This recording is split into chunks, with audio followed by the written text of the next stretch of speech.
welcome to Scene, Warwickshire's arts and culture show. I'm Callum Knowledge. And I'm Rhiannon Sinclair, and we have a great lineup for you today. We do indeed. Now, after our spectacular Halloween this year, we have the full clip of Callum's reaction to the Creaky Cauldron, which was not the best view, was it? No, not really.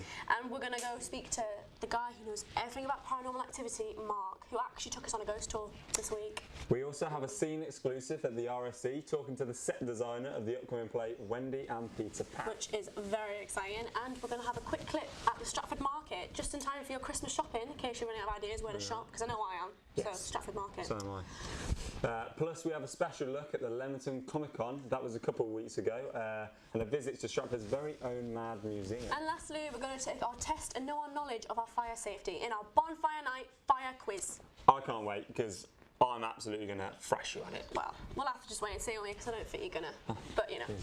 Anyway, now, first off, we promised you the full viewing of Callum's reaction at the Creaky Cauldron last week. It was horrible.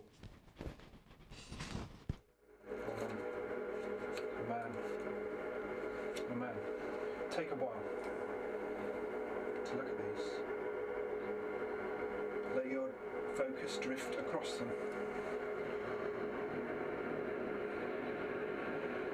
Breathing in and out.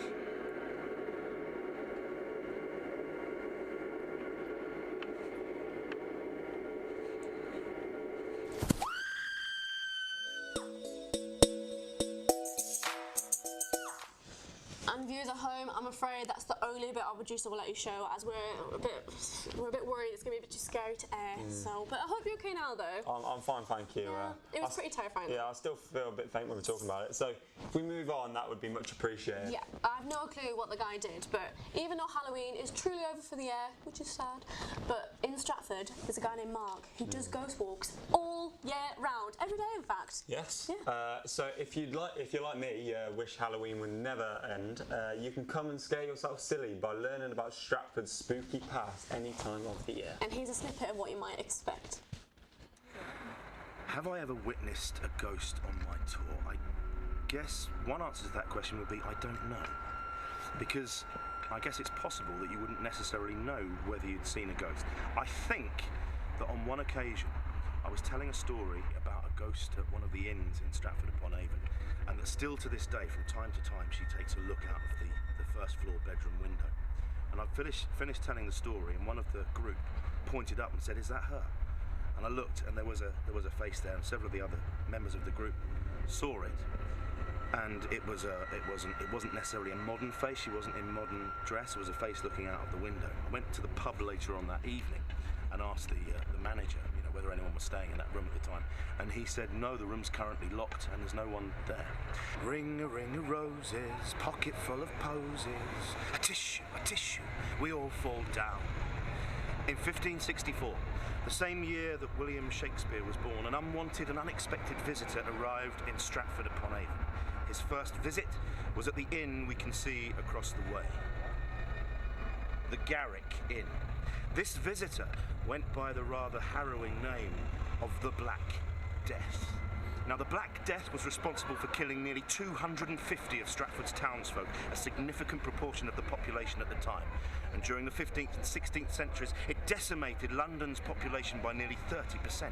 Symptoms of the Black Death included a ring of roses marking on the flesh. People carried a pocket full of posies because they believed it warded off infection.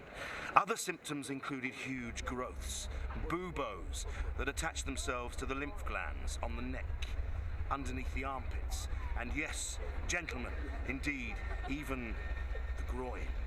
Most of the ghosts associated with the Garrick Inn are said to be those who perished from the Black Death. The cellar used to be much deeper than it is today, and many bodies have been recovered from that part of the building. If you visit the Garrick Inn, take great care, my friends. All lovers young, all lovers must consign to thee and come to dust. No exorciser harm thee, nor no witchcraft charm thee. Ghost unlaid forbear thee, nothing ill come near thee. Quiet consummation have, and renowned be thy grave. Of course, the renowned grave of William Shakespeare, who wrote that, it's a song from Cymbeline, is within the hallowed walls of Holy Trinity Church. Shakespeare also wrote a little quatrain, 4 lines, the last line of which says this: "Cursed be he who moves my bones," and it's inscribed upon his gravestone. And there's a reason for this. In days gone by, after a certain period of time, unless you were of noble birth, you could expect your bones to be removed from your grave. Well, Shakespeare didn't want to be moved from his grave, so he wrote this little curse. And it seems that he was revered and respected enough that his body still lies there to this day. The fact is that Shakespeare knew that unless he wrote something, his bones would be removed from the grave. The bones of everyone who was not of noble birth would have been removed, taken out of the graves in order to make room for other people to be buried. And the bones would have been stored in a charnel house. Now, the charnel house was a building that would have been located within the boundaries of the cemetery. When there were enough bones in the charnel house and they were thoroughly dried out, they would be burnt in a bone fire. And this is where we get our word bonfire from.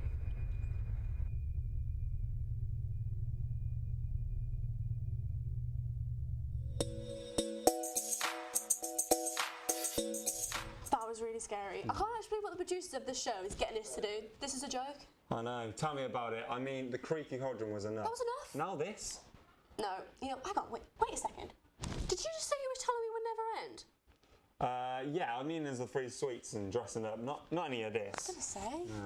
Absolute joke. Anyway, if you've been living in a rock, which hopefully you haven't been, the RSC is well known in Stratford-upon-Avon. So let's take a look at the production of Wendy and Peter Pan. So I got into set design from applying to drama schools. First, initially wanting to be an actor, then as a sort of default, I thought, well, I'll try to, maybe train to be a theatre designer. So I auditioned for both things, got into do theatre design, thought I'd never ever be a theatre designer, could possibly be an actor if I wanted to be, take up again at some point.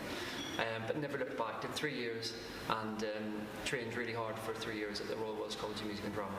So the layout of the space, the general geography of our set is set initially in the nursery, quite a big nursery. We've gone for this kind of loft space feeling about it. The back wall trucks back and forward to expose various things. We fly out beds that when we get to Neverland, and books that were on the side cabinets become vines in the air. Say the home under the ground, all the floorboards lift up, and underneath we have this kind of kids' playroom full of weird laboratory instruments and jam jars full of really weird specimens, and a small pirate ship that we've seen being played with in the first half then becomes this huge pirate ship and dominates the space in that kind of Tim Walker fashion. So again, the home under the ground goes down, the ship comes in, and we sort of sail between 3 various spaces. We have a cloud bed, which is one of the beds from the very original scene, one of the nursery beds, which becomes this kind of cloud, and we kind of float up onto it. And it's again using something that already exists and kind of looking at it from different eyes. The geography is pretty simple. It's 3 big elements, I guess: the nursery, the home under the ground, and the pirate ship. And then we mix them all up really as we go. If you say an initial concept design, you're probably talking all in all about 9 months, I'd say. Sketching, making a white card, then making a kind of final model, doing your costume drawings, which take a while. There's a lot of research there involved as well. But different processes, I guess. 9 months. My inspiration for Wendy and Peter Pan draws from many places, I guess. We looked a lot at Tim Walker, who's a fantastic photographer who can take a beautiful ornate room, and he sort of juxtaposes these huge mad things inside these rooms, like aeroplanes or boats or ships and that kind of thing. And we looked a lot at children's toys, because There's a massive mobile that kind of dominates the set quite a bit. Essentially, as a theatre designer, a lot of your inspiration comes from the script, and Ella Hickson's script is so dense with imagery. It's really easy to kind of riff off that. Something very special is happening at the Royal Shakespeare Company this winter. Fly with us to Neverland for the magical family adventure, Wendy and Peter Pan. You know the way. Second star to the right, straight on till morning. Book your tickets now. What a talented guy, and I cannot wait to see the show in person. And obviously it's about Peter Pan, the boy that never grew up. Is that about you? Cheers, Aaron. Good jokes, good jokes. Anyway, that's the first part of the show done and dusted, but please tune back after the break. We're going to see way more exciting things. See you soon.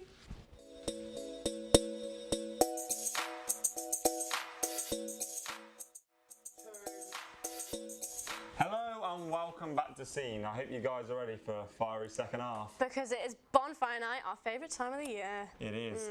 And talking about time of the year, there's something happening in Leamington, which is becoming quite popular.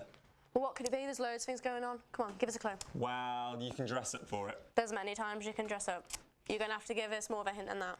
Wow. It's the annual Leamington Spa Comic Con. Oh, I've heard of that. Is that the one where they dress up in cosplay? Yeah, I've heard of this. Yeah. So we've got VT on it. Let's take a look.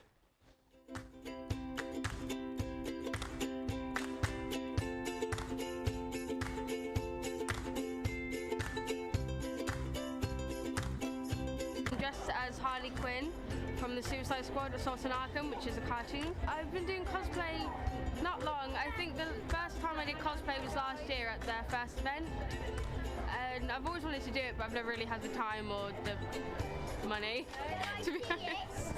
It takes me quite a bit of time to dress up in my cosplay because my hair's quite big normally, so I have to plait it and make sure it's like really small to put on my wig, and then I have to put the makeup on, and it takes ages, and the outfit not too long, to be honest. I've come as the new Jared Leto Joker. So Comic-Con's become really popular after the San Diego comic conventions, where it originally all started. It's about a celebration of comic writers, illustrators and artists, and just, talent. So Leamington Comic-Con, this is second year. It takes typically a whole year to put on an event like this. So we started off by crowdfunding it last year, and then it's about getting the name out there, Facebook page, Twitter, local radio, involving with the local community to tell them what we're doing, and then about where it is on the day. So in the Comic Con, you've got everything from your general traders, so you can come and buy your Marvel and DC superhero comics, to people that do their own comics, small publishers. That's what this event really is about. We've got some artists and illustrators. We've got some cosplay professionals that are here today that are making a great photo opportunity.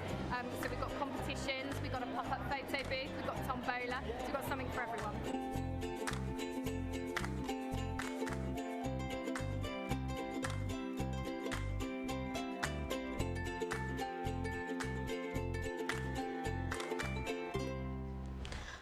Wow, what an exciting way to spend your afternoon. I wish I'd gone. That looked so much fun, and all the people in cosplay looked so realistic. That was brilliant. I really enjoyed that VT. Yeah, I know. I was thinking about what I'd go as. What would you go as? Probably Harley Quinn out of Suicide Squad. Yeah. She's so cool. Yeah. They wear her costume and her weapon. She's pretty cool. Yeah, man, she's mint. Yeah. She's my favourite. Yeah. Who would you go as? I'd go Spider-Man. Like going from the ceilings, like bouncing off the walls and. We'd act like that as well. Yeah. Was that good? It was a good impression. Yeah, thanks, mate. Now, moving on from science fiction, there is a place in Stratford where science meets art, where it's called the Mad Museum, and you ready? It stands for Mechanical Arts Design. Did you know that? I did my research. I didn't. So this week we went down to the museum and saw what it had to offer, and believe me, there were some crazy things. We were both there, and it was absolutely incredible. So seriously, let's take a look. Hello, we are seen at the Mad Museum in Stratford-upon-Avon. We're going to bring you an exclusive interview, and we're going to show you all the exciting things going on inside. So, let's take a look.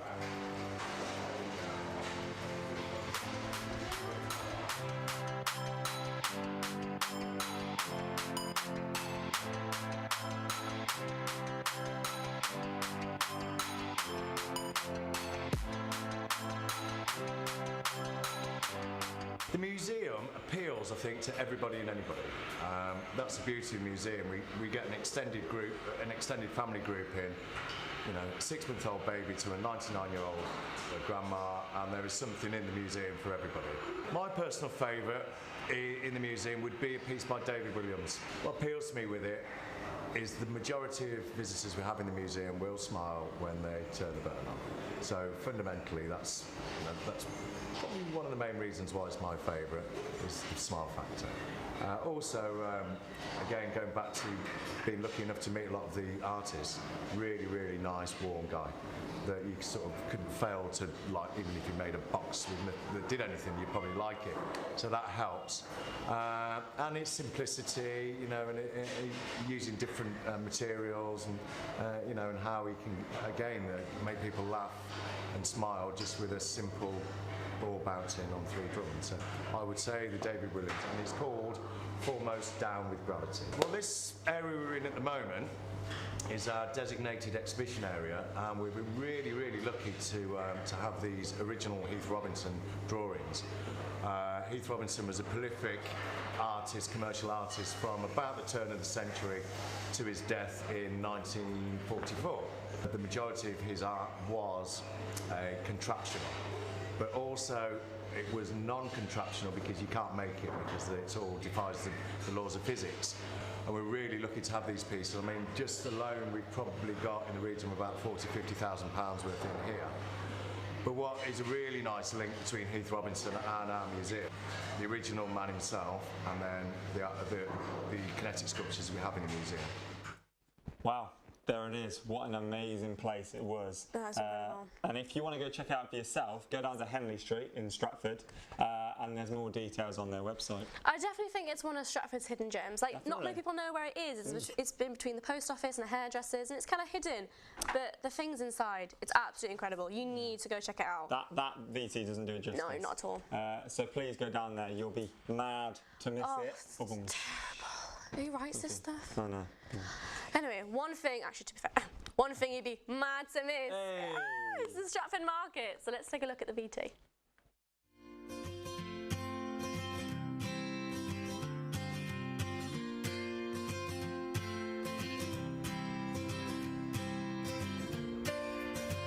Hi, my name is Personal. I sell antique, vintage and collectible books here in the market.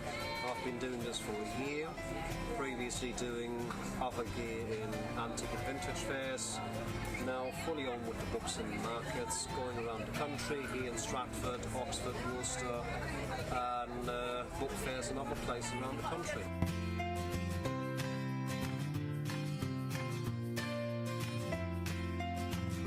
I mean, there's not really that much to compare now on the markets because I've been doing it for a year, but obviously, yes, you do have your certain seasons in a market, and you can never predict it, you know, of seeing, you know, the start of the year, you know, which month is actually the dead one, you know, you always hit a dead month at the start of the year. And same thing now, I think now people are a little bit, you know, waiting for starting with their Christmas spending frenzy.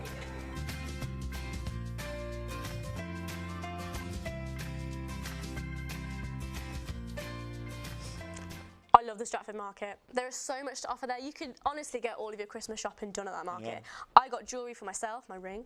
I got so much stuff for Christmas already. They've got like toys, they've got clothes, they've even got a food section. So much. Anything you want, you can get it from the market. Great place to be. Yeah. And it's a great place to see all the local produce. You should definitely support it. And it's been going for such a long time. It's for so long. Yeah. Honestly, I mean, I'm running out of places to shop for family and friends, so the local market is probably the best place to go because it's new and exciting. You'll find the local market in Stratford Town Square by the Clock Tower on Fridays and Saturdays, and Riverside on Sundays. You really can't miss it, it's huge. It's pretty big, it's like blue. We'll go again. We always go to these things. Now, there is a quick VT that we're going to show you about bonfire night, about how to stay safe, because I think everyone needs to be more informed about the safety that you need to take. Definitely. So let's take a look.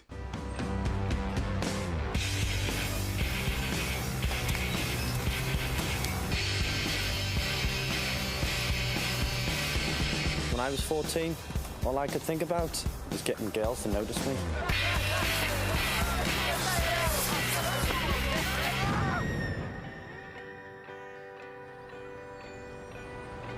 Now, they all do.